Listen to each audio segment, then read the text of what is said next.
జన్మనిచ్చిన నా తల్లిదండ్రులకు, విద్యాబుద్ధులు చెప్పి మీ ముందు మాట్లాడగలిగే స్తోమతను నాకు కలిగజేసిన మా గురువులందరికీ నమస్కారాలు తెలియజేసుకుంటూ, ఈరోజు భాష్యం విద్యా సంస్థలలో చదువుతూ ఏదో ఒకటి సాధించాలి, దేశానికి ఉపయోగపడే ఒక ఉత్తమ పౌరుడిగా తయారవ్వాలన్న తపనతో ఉన్న మిమ్మల్ని అందరినీ చూస్తుంటే ఈ దేశానికి ఒక అద్భుతమైన భవిష్యత్తు ఉంది అని మా గురువు గారు డాక్టర్ ఏపీజే అబ్దుల్ కలాం గారు చెప్పేవారు. వారు కలలు గన్న 2020వ సంవత్సరంలోని భారతదేశం ఖచ్చితంగా సాక్షాత్కారం అవుతుందన్న ఒక అభిప్రాయం నాకు మిమ్మల్ని అంతా చూశాక కలుగుతుంది. ఇలాంటి అవకాశాన్ని కలిగించిన శ్రీ రామకృష్ణ గారికి, అదేవిధంగా అడ్వైజర్ శ్రీ మైఖేల్ రాజు గారికి, ఇక్కడ విచ్చేసిన అందరు గురువర్యులకి, అని భారతదేశం యొక్క భవిష్యత్తు అయిన మీ అందరికీ నా శుభాభినందనలు అని శుభాశీస్సులు. భాష్యం విద్యా సంస్థల పేరు నేను విన్నాను. ఇక్కడికి వస్తున్నప్పుడు నాకు అత్యంత ఆనందదాయకం కలిగిన విషయం ఏంటంటే, మీ స్కూల్కి ఎదురుగా ఉన్న గ్రౌండ్, ప్లే గ్రౌండ్. ఎప్పుడూ ఒక అద్భుతమైన వ్యక్తి క్రీడాస్థలం నుంచి బయటకు వస్తాడనమాట. కాబట్టి చదవడం, ఆడడం, తద్వారా మానసిక వికాసాన్ని పొంది ఒక అద్భుతమైన వ్యక్తులుగా మీరు తయారవ్వాలి. అందుకే గురువుగారు డాక్టర్ ఏపీజే అబ్దుల్ కలాం గారు అంటారు, ఎప్పుడు డ్రీమింగ్ లో ఈజ్ ఎ క్రైమ్ అంటారు ఆయన. ఎలాంటి కళలు కనాలంటే ఆ కనే కళల వల్ల మనకు నిద్ర పట్టకూడదు అంటారు. అదే ఇక్కడ కూడా రాశారు, dream is not what you see in sleep, it is the thing which doesn't let you sleep. కాబట్టి అలాంటి అద్భుతమైన వ్యక్తులంతా మీకు ఆశీర్వాదాలు ఇస్తూ ఒక మంచి భవిష్యత్తు మీ ముందుంది. అందువల్ల ఇక్కడ ఉన్న విద్యార్థులందరికీ పరీక్షల్లో ఎన్ని మార్కులు వస్తాయి అన్న దాంతోపాటు జీవితంలో నేను ఏం సాధించాలన్న విషయాన్ని కూడా మీరు ఎప్పుడూ అనుకుంటుండాలి.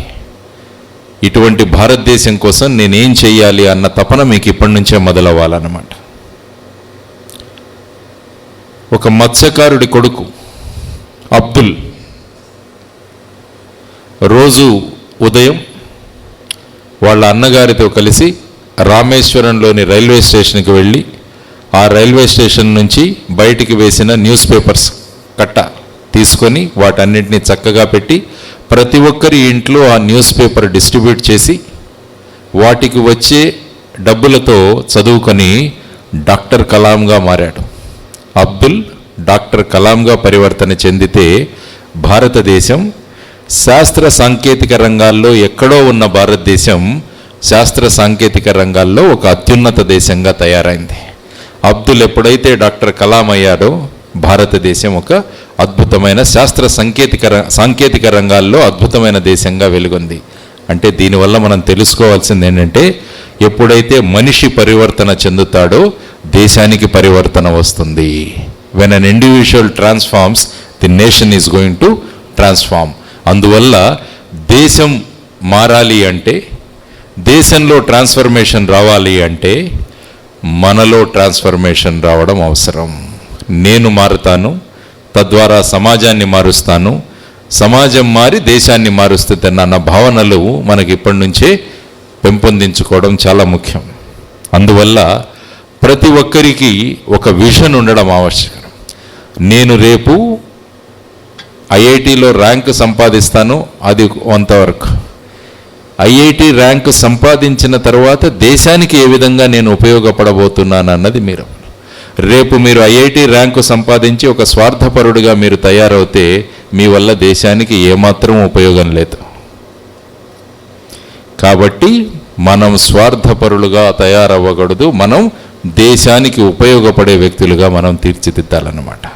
దాని గురించి మీరు ఇప్పటి నుంచి మీ కాలేజీలో చేస్తున్న తపన చూస్తుంటే, రేపొచ్చి మీరు ఏదైనా స్థానంలో, ఏదైనా పెద్ద ల్యాబొరేటరీలో కూర్చొని మీరు మంచి ప్రయోగాలు చేస్తూ దేశాన్ని ఇంకా అభివృద్ధి చేస్తే, అప్పుడు వచ్చి దేశ ప్రజలు అడగాలి, ఈ సైంటిస్టు ఏ స్కూల్లో చదువుకున్నాడు అని వాళ్ళు తపన పడాలి. వాళ్ళు వచ్చి ఈ స్కూల్ను వచ్చి వాళ్ళు విజిట్ చేయాలి. అటువంటి అద్భుతమైన జ్ఞానాన్ని అందించిన కళాశాల కింద పాఠశాల ఎలా ఉంటుందో అని చెప్పి వాళ్ళు వచ్చి మీ స్కూల్ను విజిట్ చేయాలి. మీ ద్వారా మీ స్కూల్కు పేరు రావాలి. స్కూల్ వల్ల మీకు పేరు రావడం కాదు, స్కూల్ వల్ల మీ వల్ల స్కూల్కు పేరు రావాలి. ఆ రోజు నిజంగా వీళ్ళు చేస్తున్న కష్టానికి మీరు గురుదక్షిణ ఇచ్చినట్టు అవుతుందన్నమాట. అందువల్ల ప్రతి ఒక్కరూ జీవితంలో ఒక ఆలోచన లేక విజన్ అంటాం దాన్ని, ఆ విజన్ ఉండడం చాలా అవసరం. కేవలం విజన్ ఉన్నంత మాత్రాన సరిపోదు, విజన్తో పాటు యాక్షన్ కూడా కావాలి మనకు. ఎప్పుడైతే విజన్ ఉంది, యాక్షన్ ఉందో అప్పుడే మీకు అద్భుతమైన ఫలితాలు అందుతాయి. దానికి చిన్న ఉదాహరణ అని చెప్తాను. ఒక షిప్ వెళ్తుంది అనుకోండి, ఒక పడవ, కానీ ఆ పడవలో కంపాస్ లేదు. కంపాస్ వల్ల ఏమవుతుంది, మనకు డైరెక్షన్ తెలుస్తుంది, ఏ దిశగా వెళ్ళాలో మీకు తెలుస్తుంది. ఆ షిప్ వెళ్ళిపోతుంది కానీ కంపాస్ లేదు. వాడికి ఏముందంటే యాక్షన్ ఉంది కానీ విజన్ లేదు. అందువల్ల వాడికి ఏం మిగులుతుందంటే కన్ఫ్యూషన్ మిగులుతుంది. He will be totally confuse. సముద్రంలో వెళ్ళిపోతున్నాడు అంతే, విజన్ లేదు, అది చూపించడానికి కంపాస్ లేదు. ఇంకొక వ్యక్తి, వాడికి విజన్ ఉంది, బ్రహ్మాండమైన కంపాస్ ఫిట్ చేసుకున్నాడు షిప్లో, కానీ వాడు షిప్ని తీసుకెళ్ళట్లేదు, అక్కడే తీరంలోనే పెట్టి అక్కడే వాడు చూస్తూ ఉన్నాడు అన్నమాట. దానివల్ల ఏమవుతుంది, vision when there is no action there is nothing, there is no any final result. కాబట్టి మనకు కావాల్సింది ఏంటంటే విజన్తో పాటు యాక్షన్ కూడా ఉండాలి. మీకు ఒక విజన్ ఉంది, దానికి ఒక యాక్షన్, ఈ రెండింటినీ కలిపినప్పుడు దట్ లీడ్స్ టు ట్రాన్స్ఫర్మేషన్. ఏదైతే మార్పు మనం కావాలనుకుంటున్నామో దేశంలో, ఆ మార్పు వీలవుతుంది. అందువల్ల మీ విజన్, ఇప్పటికీ మీ విజన్ ఈ పరీక్షల్లో అద్భుతమైన మార్కులతో రావడం, దానికి కావాల్సిన యాక్షన్ మీరు చేస్తున్నారు. ఈ రెండు కలిసి మీలో మార్పును తీసుకురావాలి, అప్పుడే దేశం మారుతుంది. అందువల్ల ఇక్కడ ఉన్న విద్యార్థినులందరికీ నేను చేస్తున్న విజ్ఞప్తి ఏంటంటే, let us have short term goal and long term goal. Short term goal మీ పరీక్షల్లో మీరు సాధించాల్సిన ప్రగతి, లాంగ్ టర్మ్ గోల్ మీ ద్వారా దేశం ఏ విధంగా ఉపయోగపడబోతుందన్నది ఆలోచించాలి. దానికి ఒక చిన్న ఉదాహరణ చెప్తాను. కొన్ని రోజుల క్రితం నేను రాజమండ్రి వెళ్ళాను. ఒక సైన్స్ ఎగ్జిబిషన్ జరుగుతుంది అక్కడ. ఆ సైన్స్ ఎగ్జిబిషన్లో ప్రకాశం జిల్లాలోంచి ఒక పేద కుటుంబంలోంచి గుడిసెలో నివసిస్తున్న ఒక అబ్బాయి వచ్చాడు. వాడు ఒక సైన్స్ ఎగ్జిబిట్ పెట్టాడు అక్కడ. నేను అడిగాను, నువ్వు ఎలా చేసావురా ఇది అంటే, మా స్కూల్లో ఒక ధనవంతుడైన విద్యార్థి ఉన్నాడు సార్, వాడు వచ్చి రోజు మాకు చెప్పేవాడు, నేను రోజు ఉదయం వస్తూ వేడి నీళ్లతో స్నానం చేసి వస్తాను అన్నాడు. నీ దగ్గర డబ్బులు లేవు కాబట్టి నువ్వు చేయలేవు అని నన్ను గేలి చేశాడన్నాడు. వాడి మనిషిలో ఒక నిర్ణయం తీసుకున్నాడు, నేనెందుకు చేయకూడదు అని చెప్పి.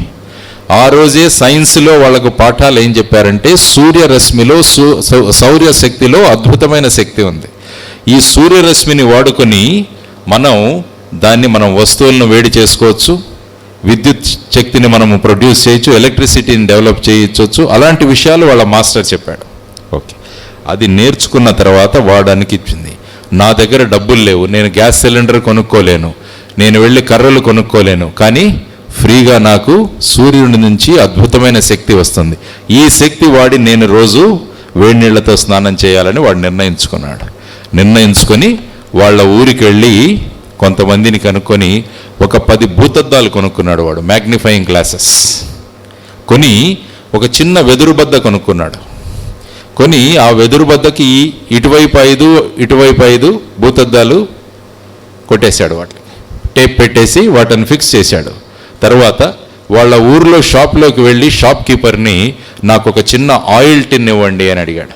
సో ఆయిల్ టిన్ ఇచ్చిన తర్వాత దాన్ని నీట్గా క్లీన్ చేసుకుని దాని మీద బ్లాక్ పెయింట్ కొట్టించుకున్నాడు అక్కడ. ఆ తర్వాత ఒక వర్క్షాప్కి వెళ్ళి కాపర్ ట్యూబ్ తీసుకున్నాడు.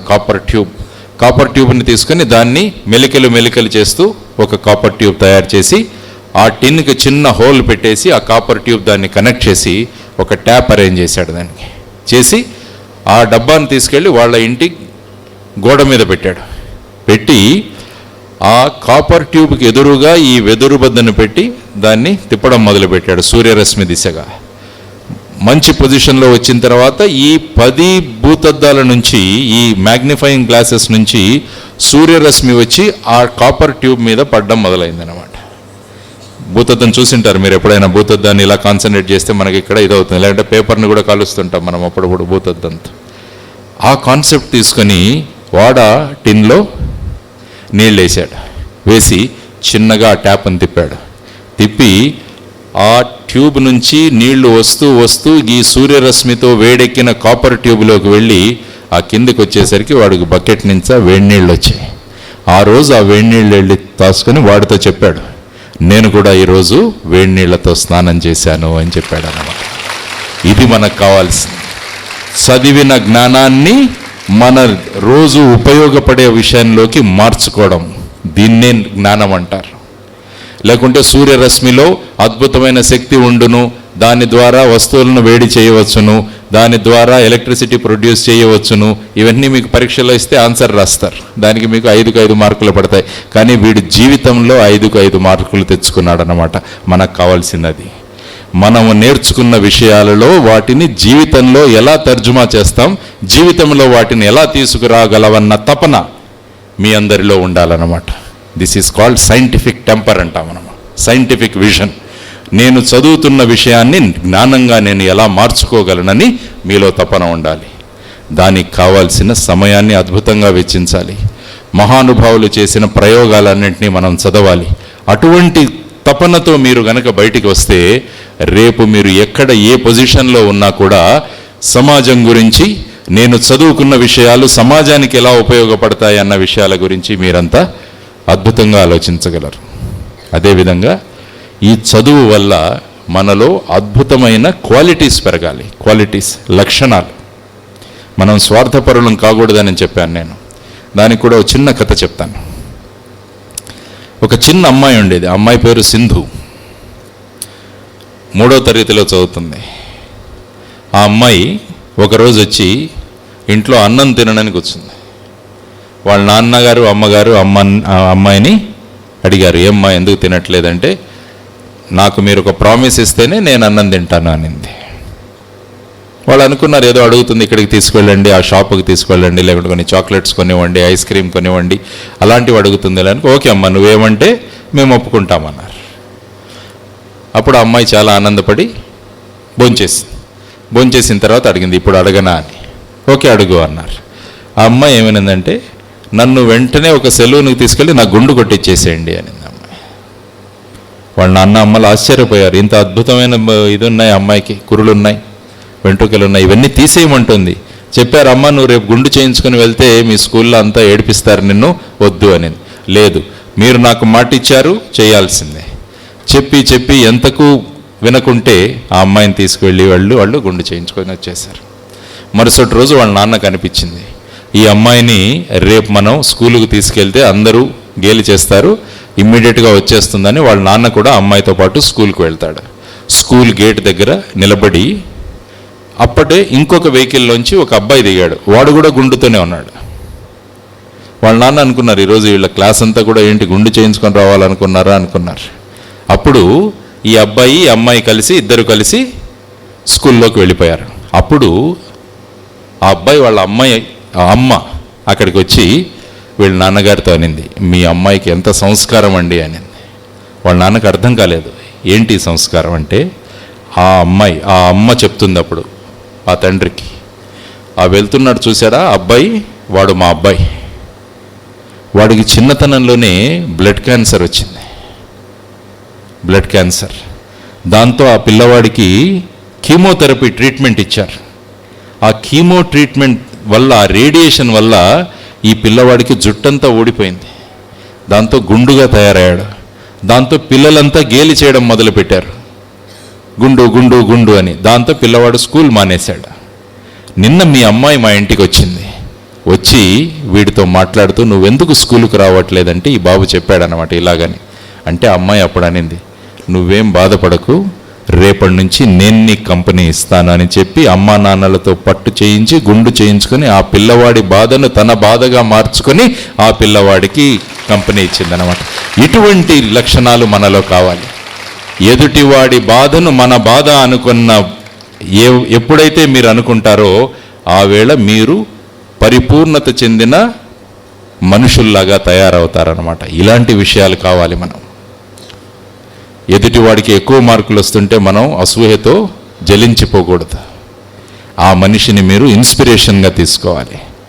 ఆ మనిషికి ఎక్కువ మార్కులు వస్తున్నాడంటే ఎలా చదువుతున్నాడు, ఏం చేస్తున్నాడు, ఆ విధంగా మనం ఎందుకు చేయకూడదమని ఆ విధమైన ఇన్స్పిరేషన్ మీరు తీసుకుంటే అది పాజిటివిటీగా మారుతుంది. ఎప్పుడైతే మీరు అసూయపడ్డారో మీలో మీరు నెగటివిటీ, నకారాత్మక పెంచుకుంటూ మీ ఆరోగ్యాలు మీరు పాడు చేసుకుంటారన్నమాట. అందువల్ల ఎవరైనా మనకన్నా బాగా చేస్తుంటే వాళ్ళ నుంచి మనం స్ఫూర్తిని తీసుకునే లక్షణం మనలో ఉండాలి. మనకన్నా ఎవరైనా తక్కువ వాళ్ళు బాధపడుతుంటే వాళ్ళ బాధను మన బాధగా అర్థం చేసుకుని వాళ్లకు సహాయం చేసే లక్షణాలు మనలో ఉండాలి. చదువుతో పాటు ఇలాంటి లక్షణాలు మనకు జోడవుతే రేపొక మహానుభావులుగా మనం వెదగలుగుతామన్నమాట. కాబట్టి అది మనకు రిక్వైర్మెంట్. కాబట్టి మై డియర్ స్టూడెంట్స్, నేను చెప్పేది ఏంటంటే చదువుతో పాటు క్లాస్ రూమ్తో పాఠాలతో పాటు జీవన పాఠాలు కూడా మీరు నేర్చుకోవడం చాలా ముఖ్యం. ముఖ్యంగా మీరంతా అదృష్టవంతులు, ఎందుకంటే మీరు హాస్టల్లో ఉంటారు. హాస్టల్ లైఫ్లో ఎన్నో విషయాలు మనం నేర్చుకోవచ్చు. ఒక గ్రూప్గా మనం ఎలా ఉండి నివసించాలి అన్నది మీరు ఇక్కడ చూసుకోవచ్చు. ఒకరి మీద ఒకరు డిపెండ్ అయ్యి మనం ఎలా పని చేసుకోవాలి, ఇవన్నీ కూడా అద్భుతమైన లక్షణాలు అమ్ముతాయి. నేను ఎక్కడైనా బయట చూస్తే ఎవరైనా బిహేవియర్లో తేడా ఉంటే నేను వెంటనే కనిపెట్టేస్తాను, వాడు డే స్కాలరా హాస్టలరా అని. హాస్టల్లో ఎన్నో పాజిటివ్ క్వాలిటీస్ వస్తాయన్నమాట. వాళ్ళు ఇంటర్ డిపెండెన్స్, ఇతరుల మీద ఆధారపడి మనం బతకడం, ఇతరులను మనం లీడ్ చేయడం, ఇతరు కష్టాలను మన కష్టాలుగా తీర్చుకోవడం, ఇటువంటి అద్భుతమైన వాతావరణంలో మీరు పెరుగుతున్నారు. కాబట్టి రేపు అద్భుతమైన భారతీయులుగా మీరంతా తయారవ్వాలన్నది మా ప్రచండ విశ్వాసం. అందువల్ల డాక్టర్ కలాం గారు చెప్పినట్టు అద్భుతమైన విజన్ ఉండడం, దాంతోపాటు దానికి తోడుగా మీరు యాక్షన్ కూడా మొదలు పెడితే మీ ఫలితాలను నేను ఇప్పుడే చూశాను. అక్కడ ఒక బ్రోషర్ పెట్టారు, అందులో మీరు ఆల్ ఇండియా లెవెల్లో ఐఐటీల్లో ఎలా మార్కులు తెస్తున్నారు, ఎన్ఐటీల్లో ఎలా మార్కులు వస్తున్నాయి, ఏఐఈఈలో ఎలా మార్కులు వస్తున్నాయి, ఇవన్నీ వస్తున్నాయి. అల్టిమేట్గా మీరు you should become the best citizens of this great nation. భారతదేశం బద్దల్ మంచి అభిప్రాయం కూడా మనకు ఉండాలి, అది చాలా ముఖ్యం. కాబట్టి నెక్స్ట్ నేను చెప్పే విషయం ఏంటంటే మీ దృక్పథాలు అద్భుతంగా ఉండాలి. దృక్పథం అంటే యాటిట్యూడ్, ఇంగ్లీష్లో యాటిట్యూడ్ అంటాం దాన్ని. గురువు గారు ఏపీజే అబ్దుల్ కలాం గారు ఎప్పుడు అనేవాళ్ళు, చాలామందికి బ్లాక్ కలర్ నచ్చదండి అనేవాడు ఆయన. చాలామంది నా దగ్గరకు వచ్చి black is not a good colour అనేవారట ఆయనతో. ఆయన అనేవాడు, అటువంటి బ్లాక్ కలర్ కలిగిన బ్లాక్ బోర్డ్స్ నుంచే దేశం నిర్మాణం అవుతుంది అని చెప్పేవారు అబ్దుల్ కలాం గారు. ఆ బోర్డ్స్ కనుక బ్లాక్ బోర్డ్స్ కాకుంటే ఈ ప్రజలు ఈ విధంగా ఎదుగొందగలిగే వాళ్ళు కాదు అని అబ్దుల్ కలాం గారు. That is what is known as attitude. అటువంటి దృక్పథం మనకు ఉండాలి. మీరు ఎప్పుడైనా పక్షులను చూస్తుంటారు, చిన్న చిన్న పక్షులు. ఈ నెక్స్ట్ రైనీ సీజన్ వచ్చినప్పుడు ఒకసారి చూడండి, ఎప్పుడైతే వర్షం పడడం మొదలవుతుందో చిన్న చిన్న పక్షులంతా ఏం చేస్తాయంటే ఎక్కడెక్కడో కొమ్మల్లో దాక్కుంటాయి, వెళ్ళి చిన్న చిన్న గుబుర్లలో దాక్కుంటాయి, చెట్లలో వెళ్ళి దాక్కుంటాయి. కానీ మీకు అవకాశం వస్తే గరుడ పక్షి, ఈగల్ అంటాం మనం, ఆ గరుడ పక్షి ఏం చేస్తుందో వర్షం పడినప్పుడు చూడండి. అదేం చేస్తుందంటే ఏ మేఘాల నుంచి అయితే వర్షం పడుతుందో ఆ మేఘాల మీదికి పైనకి వెళ్ళిపోతుంది అనమాట, వెళ్ళిపోయి అక్కడ తిరగడం మొదలు పెడుతుంది అనమాట. That is called attitude of the eagle. ఏవైతే కష్టాలు మనకు వస్తున్నాయో ఆ కష్టాల మీదికి వెళ్ళి మనం ఆ కష్టాల కన్నా గొప్పగా మనం ఎదగగలగాలి. That is what is known as attitude. అటువంటి దృక్పథం మీ అందరికీ ఉండాలి. కష్టాలని అనుకుంటే కష్టాలు చాలా అతి కష్టాలుగా అనిపిస్తాయి.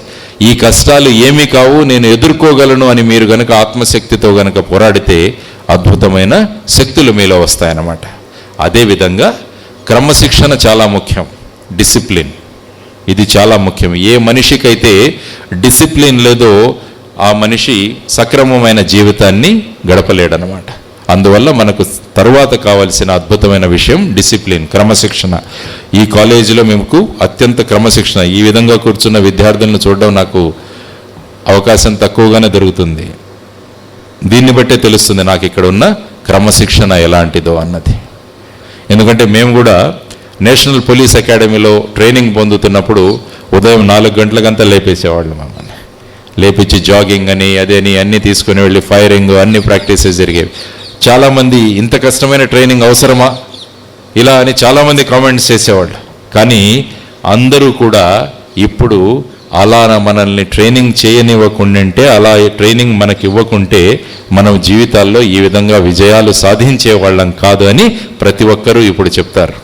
అందువల్ల ఎప్పుడైతే మనం క్రమశిక్షణ బాటలో వెళ్ళడానికి ఎవరైతే ప్రయత్నం చేస్తారో వాళ్ళకే రేపు విజయాలు మీకు లభిస్తాయి. అందువల్ల చక్కని దృక్పథంతో చక్కని క్రమశిక్షణతో మీరంతా పెరిగితే రేపు అద్భుతమైన వ్యక్తులుగా ఇలాంటి మహానుభావుల్లాగా మీరంతా తయారవుతారన్నమాట. ఆ దృక్పథం పెట్టుకోండి మీరెప్పుడు. దానితో పాటు భారతదేశాన్ని గౌరవించడం నేర్చుకోండి. ఇది చాలా ముఖ్యం. ప్రతి ఒక్కరిలో దేశం పట్ల అభిమానం ఉండడం చాలా ముఖ్యం. That is called patriotism. పేట్రియాటిజంకి ఒక ఉదాహరణ చెప్తాను. భగత్ సింగ్ను బ్రిటిష్ వాళ్ళు పట్టుకొని భగత్ సింగ్, సుఖదేవ్, రాజ్గురు ఈ ముగ్గురికి ఉరిశిక్ష విధించారు. ఆ టైంలో భగత్ సింగ్ ఆ జడ్జిని ప్రాధేయపడ్డాడు, నాకు ఉరిశిక్ష ఇవ్వకండి, నన్ను కాల్చి చంపేయండి అన్నాడు. అందరూ ఆశ్చర్యపోయారు, ఎందుకు ఇతను ఇలా కాల్చి చంపేయమని అడుగుతున్నారు అని. అప్పుడు భగత్ సింగ్ ఇచ్చిన రిప్లై ఏంటంటే, మీరు నన్ను ఉరితీస్తే నేను గాలిలో వేలాడతాను, అందువల్ల నా భరతమాత నేల మీద నేను మరణించలేను. నన్ను గనుక కాల్చి చంపితే నేను పడి తుది శ్వాస నేను నా భరతమాత గడ్డ మీద పోవాలనుకుంటున్నానన్న మహానుభావుడు భగత్ సింగ్. అది దేశభక్తి అంటే. దేశం పట్ల, మన దేశ భూమి పట్ల అటువంటి అభిమానం ఉండడం చాలా అవసరం. కాబట్టి దేశం యొక్క గొప్పతనం గురించి చదువుతూ ఉండండి అప్పుడప్పుడు. ప్రతి ఒక్క రంగంలోనూ ప్రపంచానికి మార్గదర్శనం చూపిన దేశం భారతదేశం. శూన్యాంకాన్ని ప్రపంచానికి ఇచ్చిన దేశం భారతీయ ఆర్యభట్టు ద్వారా. సంవత్సరంలో 365 రోజులు ఉంటాయని చెప్పిన శాస్త్రజ్ఞుడు భాస్కరాచార్యుడు. మెడికల్ ఫీల్డ్లో అద్భుతమైన శాస్త్రజ్ఞులు, అద్భుతమైన డాక్టర్లు, వైద్యులు చరకుడు, సుశ్రుతుడు. అత్యంత అద్భుతమైన యూనివర్సిటీస్ నలంద, తక్షశిల విశ్వవిద్యాలయాలు. ఆ కాలంలో ప్రపంచంలో ఎప్పుడైనా ఎవరైనా అడిగితే నువ్వు ఏ కాలేజీలో చదువుకోవాలని, ఏ యూనివర్సిటీలో చదువుకోవాలని అడిగితే అప్పుడు విద్యార్థి చెప్పేవాడు, భారతదేశంలోని నలంద, తక్షశిల విశ్వవిద్యాలయాల్లో చదివితే నా జన్మ ధన్యమవుతుందని ప్రపంచ దేశాల్లో విద్యార్థులు చెప్పేవాళ్ళు. అటువంటి భారతదేశం మనది. కాబట్టి అటువంటి భారతదేశంలో పుట్టడం మనమంతా ఎప్పుడో చేసుకున్న పుణ్యం. అందువల్ల అటువంటి దేశంలో జన్మించినందుకు మనం అందరము గర్వపడాలి. అటువంటి దేశంని పునర్వైభవాన్ని మనమంతా తీసుకురావాలి. అది మనస్ఫూర్తిగా మీరు నిర్ణయం చేసుకోండి. ఎప్పుడైతే దేశం పట్ల మక్కువ ఉంటుందో మనం చేసే విషయాలలో మనం ఎప్పుడూ తప్పుదారి మనం పట్టలేం. దేశం మీద ఎవరికైతే అభిమానం ఉండదో వాళ్ళు స్వార్థపరులుగా తయారవుతారు. ఇతరులకు ఎలాంటి ఉపయోగపడే వాళ్ళలా తయారవరు వాళ్ళు. కాబట్టి దేశభక్తి ఎవరికైతే ఉందో వాళ్ళు అద్భుతమైన వ్యక్తులుగా తయారవుతారు, దేశానికి ఉపయోగపడే వ్యక్తులుగా తయారవుతారు. అటువంటి వ్యక్తులు మీరంతా కావాలన్నది మా ప్రగాఢ ఆకాంక్ష. 1000 మంది దేశభక్తులు మీలాంటి వాళ్ళు అద్భుతమైన జ్ఞానంతో, మంచి దృక్పథంతో, మంచి క్రమశిక్షణతో మీరు తయారయ్యారంటే చూడండి దేశం ఎంత అద్భుతంగా ఉంటుందో. అందుకే మహానుభావుడు స్వామి వివేకానంద అన్నారు, 100 మంది ఇనుప శరీరాలు, ఉక్కు నరాలు ఉన్న నాకు యువతరాన్ని ఇవ్వండి, ఒక రోజులో దేశాన్ని మార్చేస్తానంటాడు ఆయన. కాబట్టి అలాంటి యువకులు, యువతులు మీరంతా తయారవ్వాలన్నమాట. మన దేశం కోసం ఏమైనా చేయాలి. 1945వ సంవత్సరంలో హిరోషిమా, నాగసాకి పట్టణాల్లో అణుబాంబు దాడి జరిగిన తర్వాత అక్కడ ఉన్న మీలాంటి వాళ్ళంతా యువకులు నిర్ణయించుకున్నారు, మా దేశాన్ని అద్భుతమైన దేశంగా తయారు చేస్తాం. జపాన్ అద్భుతమైన దేశంగా తయారైంది, మనం ఎందుకు చేయకూడదు? అదే గురువు గారి విజన్ 2020. 2020వ సంవత్సరానికి ప్రపంచ దేశాలన్నీ ఏమనాలంటే దేశం అంటే భారతదేశం, పౌరులంటే భారతీయులు అని ప్రపంచ దేశాల నుంచి మనం అనిపించుకోగలగాలి. అలాంటి భారతదేశాన్ని మనం నిర్మించాలి. ఎవరు నిర్మిస్తారు? నేను నిర్మిస్తాను అని ప్రతి ఒక్కరూ నేను అనుకోవాలి, మీరు అనుకోవాలి. నేను అటువంటి భారతదేశాన్ని నిర్మిస్తాను, నాలో అటువంటి శక్తి ఉంది, అటువంటి తాకత్తు నాలో ఉంది, అటువంటి శక్తి ఉంది, నేను అద్భుతమైన భారతదేశాన్ని నిర్మిస్తానన్నారు. ఇప్పుడే మైకేల్ రాజు గారు అన్నారు, ఎవరైతే అనుకుంటారో నేను పిరికివాణ్ణి, నేను అసమర్థుణ్ణి, అటువంటి వాడు దేశానికి ఉపయోగపడడు. నేను అద్భుతమైన వ్యక్తిని, నేను సమర్థుడను అని ఎవరైతే అనుకున్నారో వాళ్ళే రేపు దేశాన్ని లీడ్ చేయగలరు. అలాంటి మీరు ప్రతి ఒక్కరూ అలాంటి వాళ్ళు తయారవ్వాలన్నమాట. అందుకని ఈ 3 విషయాలు చెప్పాను నేను, యాటిట్యూడ్, డిసిప్లిన్ అండ్ దేశభక్తి. ఈ 3 శబ్దాలను తీసుకుని మీరు సంఖ్యీకరణ చేస్తే, సంఖ్యల్లోకి మారిస్తే ఏకు 1, బికి 2, సికి 3, జడ్కి 26 ఇచ్చి యాటిట్యూడ్ పదాన్ని రాయండి, దానిలో 100 వస్తుంది. డిసిప్లిన్ పదాన్ని రాయండి, దాన్ని కూడా సంఖ్యాబలంగా చేస్తే 100 వస్తుంది. అదేవిధంగా ఐ లవ్ ఇండియా రాసి దానికి కూడా సంఖ్యలు ఇవ్వండి, అది కూడా 100 వస్తుంది మీకు. కాబట్టి చక్కని దృక్పథంతో, చక్కని డిసిప్లిన్తో భారతదేశాన్ని ప్రేమిస్తూ రేపు ఒక అద్భుతమైన వ్యక్తులుగా మీరు తయారవ్వాలి. అది చాలా ముఖ్యం. దానికి కావాల్సింది ముఖ్యంగా మన చుట్టూ ఉన్న కలుపును వేరేసేయడం చాలా ముఖ్యం. కలుపు, చెట్టు ఏపుగా పెరగాలంటే దాని చుట్టూ ఉన్న కలుపును తీసేయాలి. మనము అద్భుతంగా పెరగాలంటే మన చుట్టూ ఉన్న కలుపును కూడా మనం తీసేయాలి. ఏవైతే విషయాలు మనల్ని పెరగనివ్వకుండా, మన ఆలోచనలను పెరగనివ్వకుండా చేస్తున్నాయో అటువంటి వాటిని కలుపు అంటారు. ఏ వేటి వల్ల అయితే మన సమయం వృధా అవుతుందో అటువంటి వాటిని కలుపు అంటారు. మీ ఫోన్లు, సినిమాలు, ఫేస్బుక్లు, ఇంటర్నెట్లు ఇవన్నీ కూడా మీ ఎదుగుదలకు అవ్వట్లేదు. అది ఇక్కడ వాడతారా మీరు ఫేస్బుక్లు? వెరీ గుడ్, అద్భుతం, అదృష్టవంతులు. కానీ మీరు అనుకుంటుంటారు, మా ఊర్లో గుంటూరులో ఉన్న వాళ్ళంతా ఫేస్బుక్లు వాడేస్తున్నారు, మేము వాడట్లేదు అని. ఎందుకు చేరామరా అనుకుంటున్నాం అప్పుడప్పుడు. No, you are lucky people. మొన్న ఒక స్కూల్కి వెళ్ళాను, అందులో ఒకడు వచ్చాడు, ఒక చిన్నోడు, ఒక 8 సంవత్సరాల వాడు. వాడికి 1000 మంది మిత్రులు ఉన్నారట ఫేస్బుక్లో. వాడిని అడిగారు, ఏం చేస్తావు ఆ రోజు అంటే, సార్ రోజు రేసు ఒక మెసేజ్ కొడతాను మా వాళ్ళకి, హాయ్ హౌ ఆర్ యూ అంటాడట. మరి ఏం చేస్తారు వాళ్ళు అంటే, వాళ్ళు కూడా నాకు మెసేజెస్ పంపిస్తారు, సార్ మేము బాగున్నాము, నువ్వు ఎలా ఉన్నావు. ఎంత సమయం ఖర్చు చేస్తావురా దీనికి రోజు అంటే 2 గంటలు, 2 hours. వాడికి పిలిచి చెప్పాను, నేను ఒక మెసేజ్ ఇస్తాను, ఆ మెసేజ్ మీ వాళ్ళందరికీ ఇచ్చేయమన్నాడు. ఓకే సార్ అన్నాడు.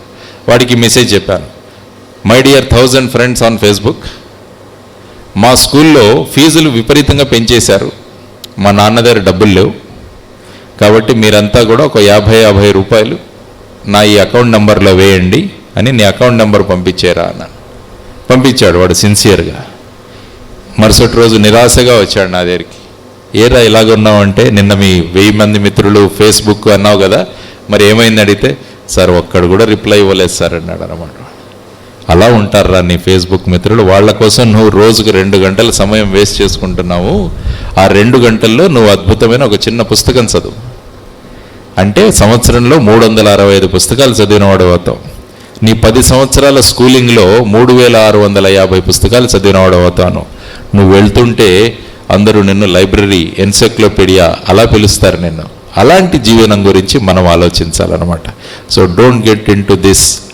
నేను ఎప్పుడు చెప్తాను మీ అందరికీ, మీ ఫేస్ ఎక్కడైనా బుక్లో ప్రింట్ అయ్యేదానికి మీరు ప్రయత్నించండి అంటాను.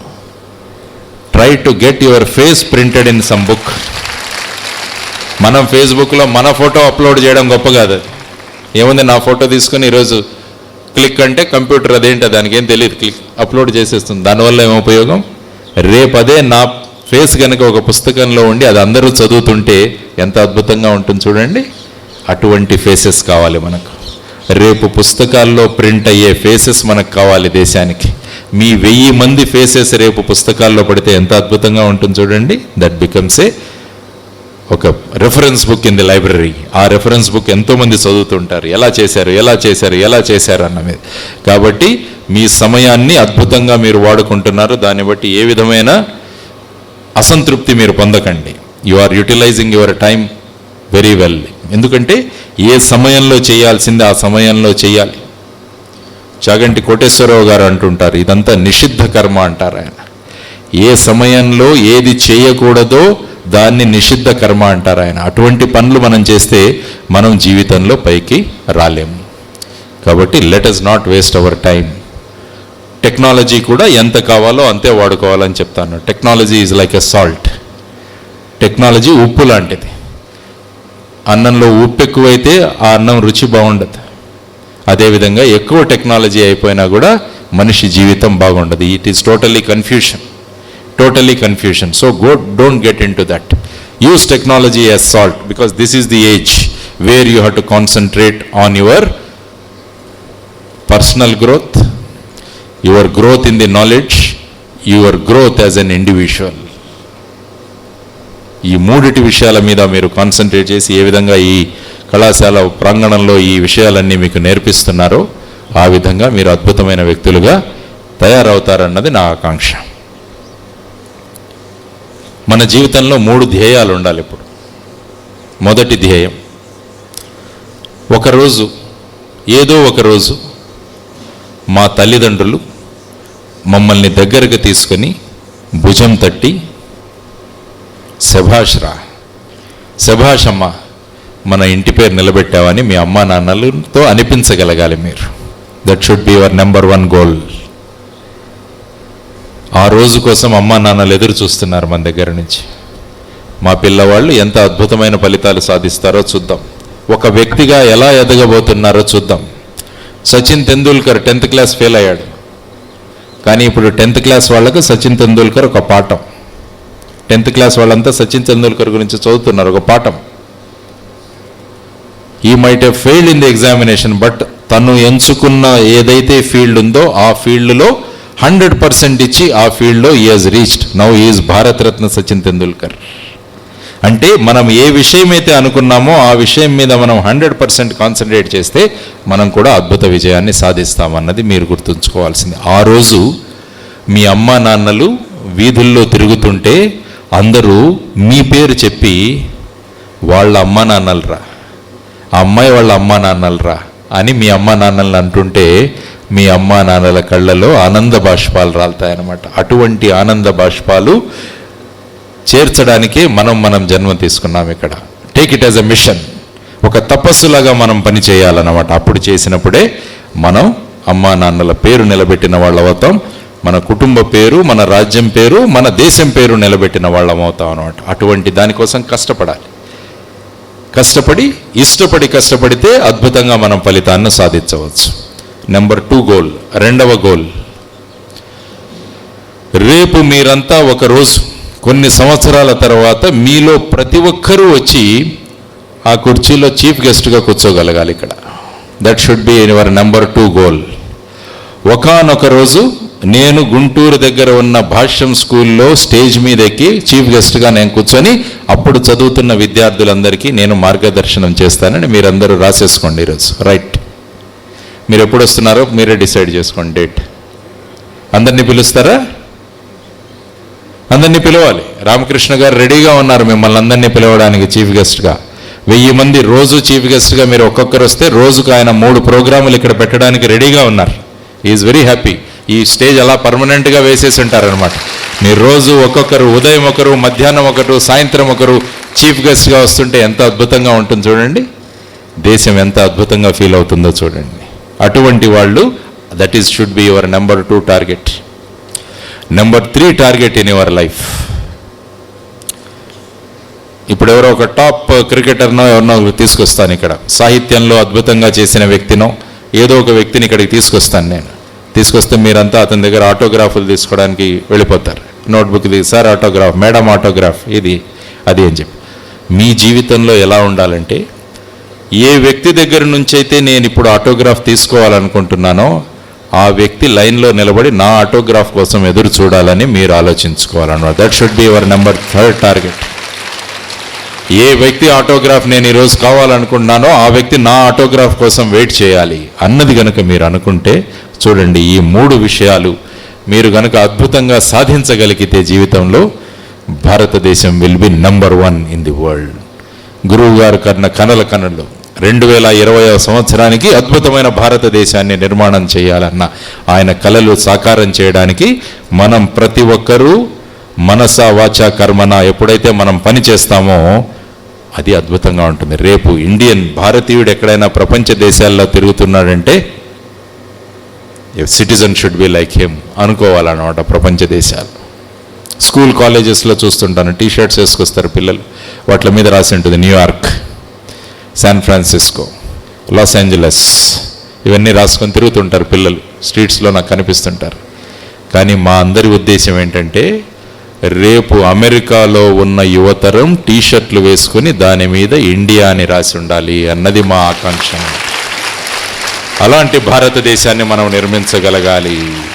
మనం ఎందుకు అక్కడికి ఆ దేశంలోని పేర్లు వేసుకొని మనం ఎందుకు తిరగాలి, మన దేశం టీ షర్ట్లు వేసుకొని వాళ్ళు ఎందుకు తిరగకూడదు అని మనం ఆలోచించాలన్నమాట.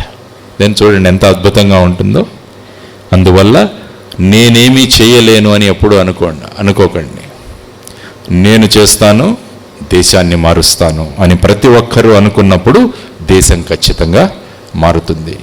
మార్పు మన వద్ద నుంచి మొదలవారంటారు మహాత్మా గాంధీ.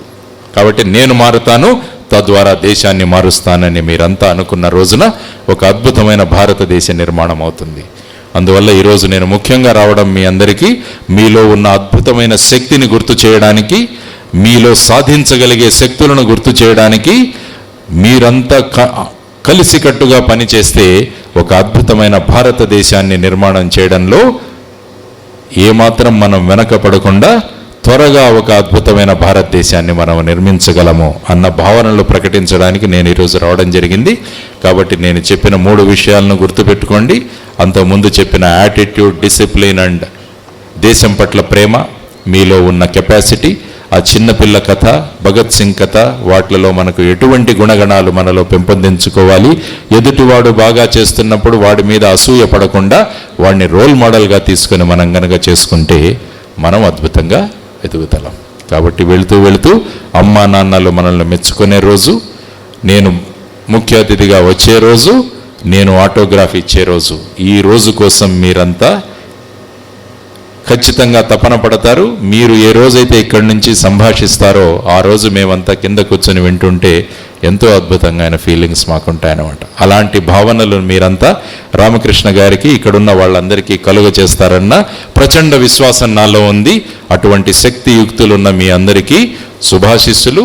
ఒక అద్భుతమైన భారతదేశాన్ని నిర్మిద్దాం అని మన డాక్టర్ ఏపీజే అబ్దుల్ కలాం గారి కలలు కన్నా భారతదేశం, దేశం అంటే భారతదేశం, పౌరులంటే భారతీయులు, అలాంటి భారతదేశాన్ని నిర్మిద్దామని మీ అందరికీ తెలియజేసుకుంటూ, నాకు ఈ అవకాశం ఇచ్చినందుకు రామకృష్ణ గారికి, మైఖేల్ రాజ్ గారికి, మీ అందరికీ కూడా కృతజ్ఞతలు తెలియజేసుకుంటూ సెలవు తీసుకుంటున్నాను. జై హింద్.